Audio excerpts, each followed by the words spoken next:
Oke teman-teman, jangan khawatir ya. Eh, saya tidak sakit teman-teman, tapi prosesor saya kepanasan ya, CPU saya kepanasan dan harus dikompres ya. Eh, saya mau menyampaikan teman-teman dalam video ini, eh, saya sarankan teman-teman mendownload aja videonya karena durasinya panjang. Tapi jangan khawatir, itu walaupun durasinya panjang tapi isinya ilmu semua teman-teman ya. Insya Allah semua isinya bermanfaat. Karena videonya panjang, durasinya panjang, cara menjelaskannya saya jelaskan lengkap di sana, sehingga membuat prosesor saya kepanasan ya, overheat, jadi harus dikompres. Ini berapa ini suhunya ya? Ini suhunya teman-teman ya, lumayan tinggi suhunya, panas. Jadi teman-teman jangan khawatir, kondisi seperti ini sering saya alami. Kalau prosesor CPU sudah panas, saya butuh cooling down ya, butuh dikompres. Kemudian cara yang paling jitu itu kalau sudah panas ini gampang sekali teman-teman, obat yang sangat mujarab ya. Dan ini langsung membuat CPU saya bisa digunakan seperti biasa, tidak panas lagi ya.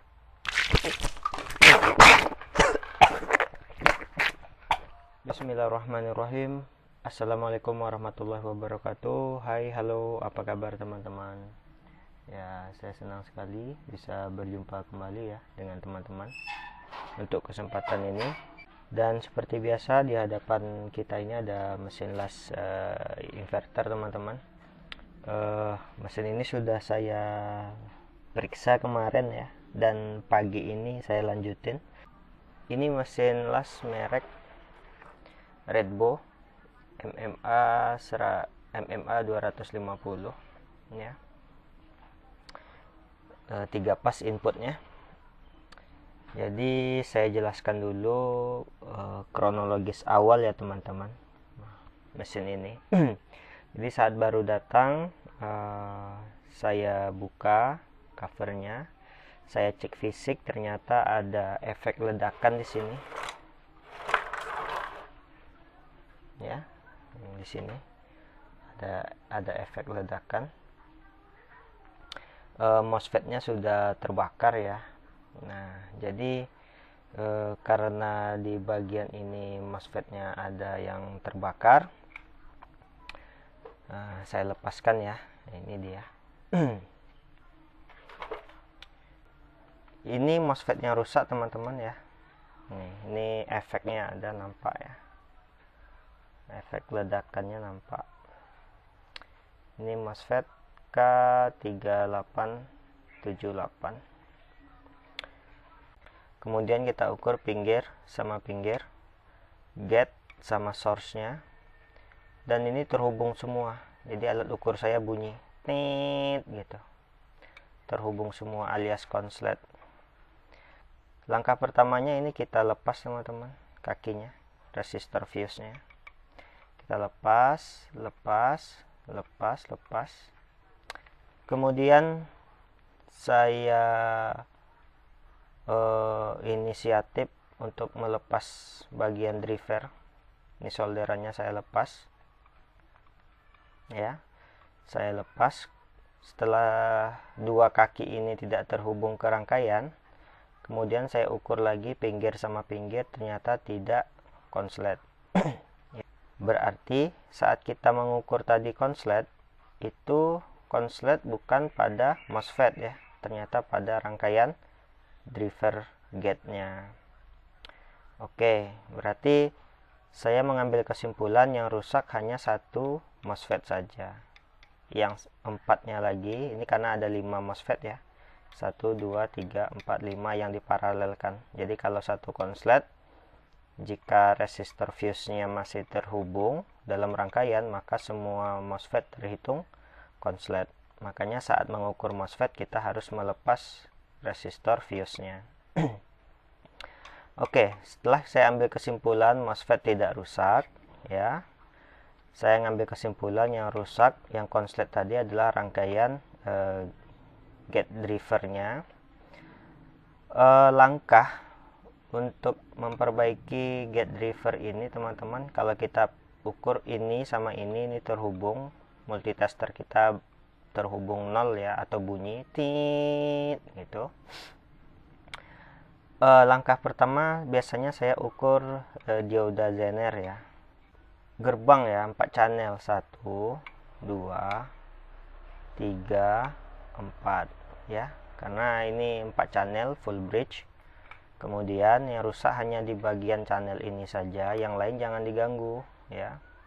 Oke, kita ukur ini ke sini, biasanya konslet ya. Setelah konslet kita lihat nilainya. Jika teman-teman tidak dapat melihat nilainya lagi, atau sudah tertutup, atau nilainya sudah hilang gitu ya, nilai yang bisa kita terapkan di sini sekitar 3 volt sampai 5,1 volt ya. Tapi jika kita merubah satu dioda Zener di sini, saya sarankan untuk merubah ke 4 dioda Zenernya. Jadi kalau kita rubah ini jadi 4,3 volt, ini juga 4,3 volt, 4,3, 4,3. Oke, saat saya lepas ini kodenya 3 volt ya, jadi saya ganti dengan Zener 3 volt.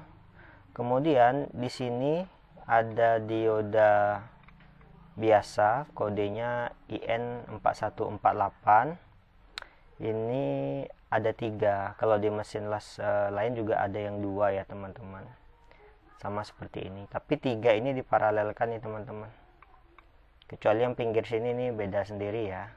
Tapi yang 3 ini diparalelkan, jadi kalau satu rusak dia diparalelkan dengan resistor ini. Jadi kalau sekarang nih teman-teman kita ukur pinggir ini ya, ujung kaki anoda dan katodanya ini akan nyambung seperti konslet, padahal ini tidak konslet. Sama seperti ini juga, ini kalau kita ukur sini dan sini, ini terhitung konslet karena dia diparalelkan dengan resistor ini.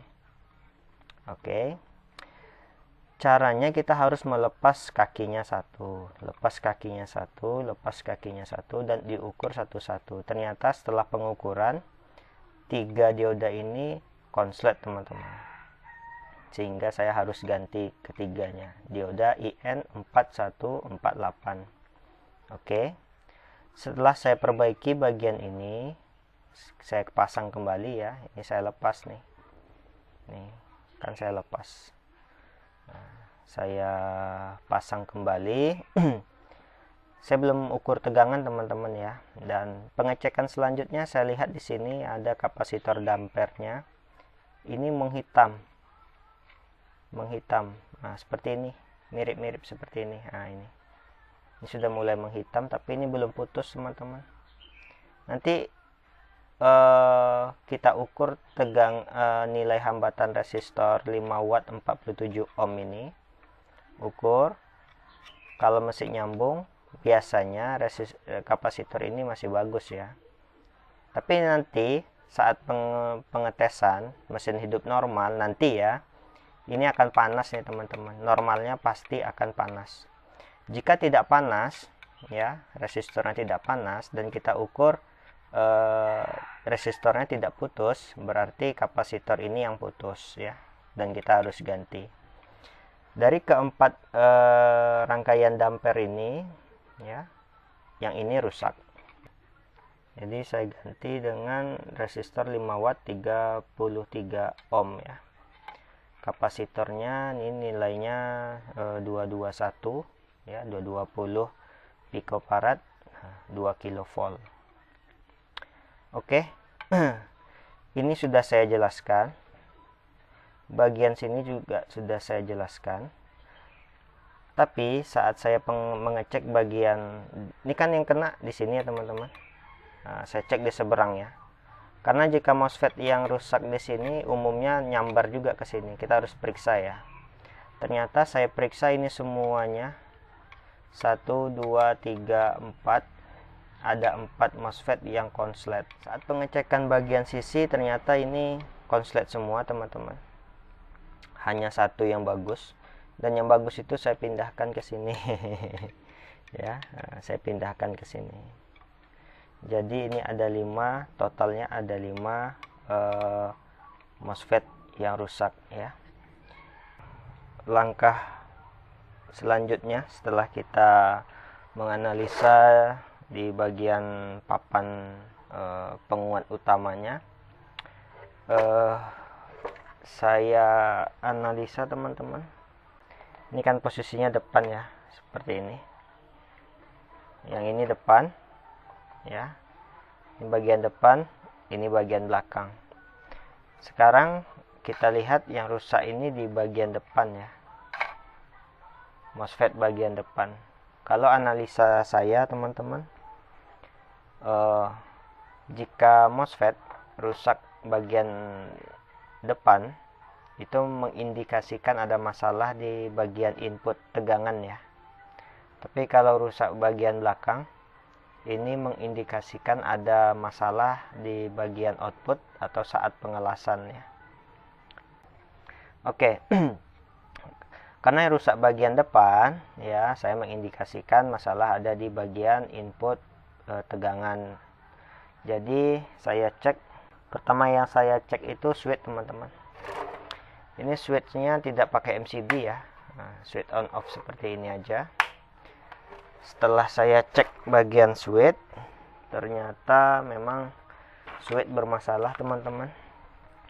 Ini switch bawaannya ya, sudah coba saya buka, ternyata memang sudah lonyot di sini. Nih, lonyot ya.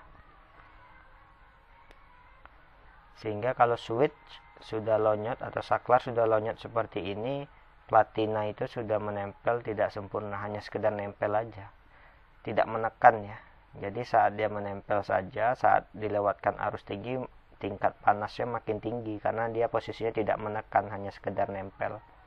Nah, inilah penyebab kenapa MOSFET itu bisa rusak teman-teman. Ini saya sudah perbaiki ya, kita sudah pasang switch yang bagus. Kemudian saya analisa lagi, sampai sejauh ini hanya masalah di bagian switch. Saya belum ukur yang lain, nanti kita coba cek sama-sama teman-teman. Setelah ini saya pasang MOSFET yang kosong ini, saya pasang MOSFET baru. Kita akan tes berapa nilai tegangan di gate source-nya ya. Kalau normal di keempat channel normal, berarti baru kita bisa beri input 500 volt DC karena ini 3 pas ya. Oke, kita mulai. Oke teman-teman, saya sudah pasang ya papan penguat utamanya, tapi soket-soket yang lain tidak saya pasang. Saya hanya pasang soket input sinyal drivernya ke trafo ini. Output juga belum saya pasang ya. Kita akan tes apakah rangkaian PWM nya ini bekerja normal. Caranya bisa dua teknik teman-teman. Pertama, kita bisa beri input 24 volt di sini. Ini soket relay ya. Oke, ini soket relay yang ini, relay biru ini kita lepas, dan ini kita kasih tegangan 24 volt, tapi pastiin dulu mana yang positif mana yang negatif. Oke, cara yang kedua, kita menggunakan trafo power supply nya. Ini inputnya dia minta 380 volt. Kalau kita ada trafo step up 380 volt, bisa langsung ke pinggir yang hitam sama yang putih ya, diberi tegangan 380. Atau kita bisa pakai tegangan 220 volt, tapi saya belum ukur nih mana yang 0 mana yang 220 ya. Kalau tidak hitam sama merah, bisa putih sama merah ya teman-teman. Kita akan ukur mana titik 0 sama 220 nya ya pada trafo power supply step down nya. Ini kita kasih posisi kali 1 ohm.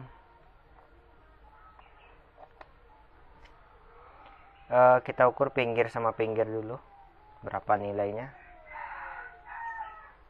Nilainya 187, 186. Kita ukur tengah sama yang merah sama hitam ya, 86, 84. Mana yang lebih tinggi nilai ohmnya? 70. Berarti nilai yang lebih tinggi itu adalah nilai 0 sama 220. Berarti 0 sama 220 hitam sama merah ya. Karena ini nilainya 84 ohm, sedangkan yang ini nilainya 70 ohm ya. Karena lilitan dari 0 ke 220 itu lebih banyak lilitannya daripada 220 ke 380. Oke. Kita bisa kasih tegangan di kabel hitam dan merah 220 untuk mengaktifkan bagian PWM ya. Oke teman-teman, saya sudah pasang ya power supply 24 volt untuk menyalakan PWM ya. Saya pasang di kabel soket relay ya. Relay saya lepas, kita pasang 24 volt di sini.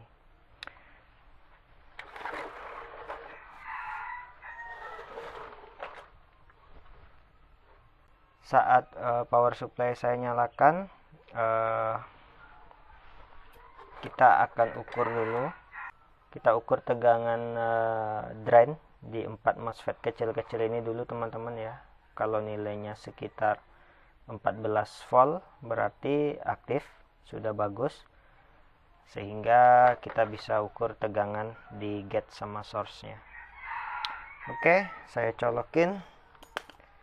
Bismillah. Oke, tegangan sudah masuk. Oke, tegangannya 14 teman-teman ya. Sudah normal. Sekarang kita ukur tegangan pinggir sama pinggir ya. Pinggir sama pinggir. Yang gate-nya, jalur gate itu negatif. Source-nya positif. 2,6 ya. Berarti 2,6 di 5 MOSFET ini harus terukur 2,6 juga teman-teman. Ya. Kita cek di channel sebelahnya. Ya, sekitar 2,8. Toleransi tidak jauh ya. Ini 26. Di channel ini 28. Oke. Di sini kan ada 5 MOSFET ya teman-teman yang sudah kita perbaiki. Saran saya, teman-teman harus ukur di semua MOSFET-nya. Gunanya untuk memastikan resistor fuse-nya bekerja ya. Kadang dia tidak putus tapi tidak sempurna melewatkan arus. Yang merah saya taruh di kaki source di sini. Negatif saya taruh di setiap gate 2,6, 2,6, 2,6, 2,6. Oke, berarti semua resistor fuse-nya aman ya. Kita ukur ke sebelah. Sama juga, negatif di gate, positif di source. Ya. Saya taruh di sini. Ya, di pinggir ini source. Berapa nilainya? 2,2, 3 ya. Berarti resistor ini rusak nih teman-teman. Dia tidak sempurna melewatkan arus. Tuh, 2,2. Sedangkan yang di sini 3 volt. Sini 3 volt ya. 3 volt. Yang di sini Ya, 3 volt. Berarti resistor fuse yang ini karena bekas ledakan ya, yang meledak itu MOSFET bagian ini teman-teman. Berarti resistornya harus kita ganti ya, walaupun ini kalau diukur ohm tidak putus. Sebelum kita menyalakan mesin dengan tegangan 300 volt, karena di bengkel saya hanya 220 volt dan saya biasanya menggunakan trafo step up ya, yang hanya menggunakan kabel output 2 yang nilainya 0 sama 380 volt.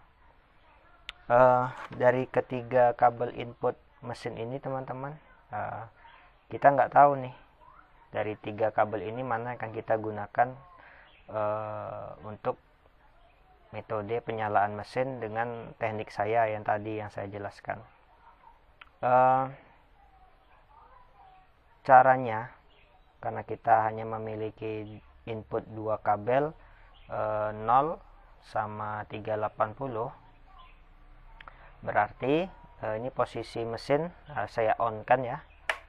Oke, posisinya sudah on, dan kita akan ukur dari 3 kabel ini mana yang terhubung. Oke, hitam sama merah ini tidak terhubung teman-teman. Merah sama abu-abu tidak terhubung. Abu-abu dengan hitam terhubung ya, ada nilai ohm ya. Berarti yang akan kita gunakan itu teman-teman di kabel hitam dan abu-abu. Nah, ini yang kita beri tegangan 0 sama 380 volt. Oke teman-teman, saya sudah pasang ya kabelnya ke regulator voltase punya saya, dan ini warna hitam sama abu-abu. Kita beri tegangan 380 volt dan kita akan tes nyala ya. Bismillah. Oke, ini ada getaran, saya matikan dulu. Kayaknya daun kipasnya ini patah ini, kayaknya ini patah. Nah iya, patah satu ya, makanya bergetar kuat. Oke, kabel kipas saya lepas saja. Kabel kipas saya lepas. Oke, kipasnya tidak kita nyalakan. Bismillah. Oke, sudah nyala ya, trafonya aktif dan angkanya tidak berfungsi ya, mungkin ini longgar. Nah, tetap nggak fungsi teman-teman. Oke, kita akan coba tes las ya, api paling kecil.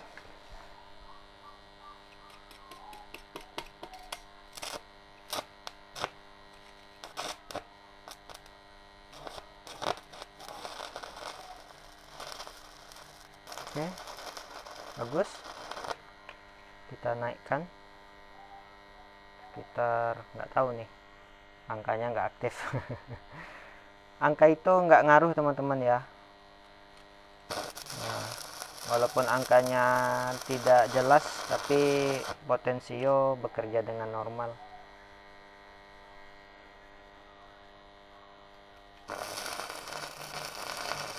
Oke, mantap. Oke teman-teman, mesinnya sudah kita tes las ya. Servis mesin Redbo MMA 250. Secara umum sih udah berhasil ya, mesinnya sudah bisa mengelas dengan normal. Tapi ada kekurangan-kekurangan, nanti akan kita perbaiki, seperti kipas daunnya patah, mungkin ini kita ganti kipasnya. Jadi kalau daunnya patah ini mesin bergetar hebat ya. Oke, kemudian displaynya tadi kita lihat, displaynya ini nggak bekerja ya, angkanya 888. Ya, sudah siang teman-teman. Sudah mau zuhur. Ini akan saya coba perbaiki, tapi kalau tidak bisa kita perbaiki pun tidak apa-apa teman-teman. Ini tidak terlalu berpengaruh ya. Karena display ini tidak berpengaruh ke bagian PWM. Dan ini akan saya rapikan. Kalau nanti deal harga, ini akan saya potong kakinya, saya tutupi dengan serlak ya, kita lapisi serlak supaya lebih aman. Mungkin itu aja teman-teman, tutorial video service mesin las Redbow MMA 250, input 380 volt. Sekali lagi saya ucapkan terima kasih kawan-kawan sudah meluangkan waktu yang sangat panjang menonton tutorial sederhana ini. Semoga bermanfaat, dan teknik ini bisa kita terapkan untuk mesin las yang inputnya 220 volt teman-teman. Kalau yang ini kan 3 pas ya, yang umum MOSFET, teknik pengerjaannya, teknik analisanya sama. Oke teman-teman, saya mohon maaf jika ada kesalahan dan kurang. Semoga informasi ini bermanfaat. Sampai jumpa di tutorial berikutnya. Terima kasih. Wassalamualaikum warahmatullahi wabarakatuh. Dadah.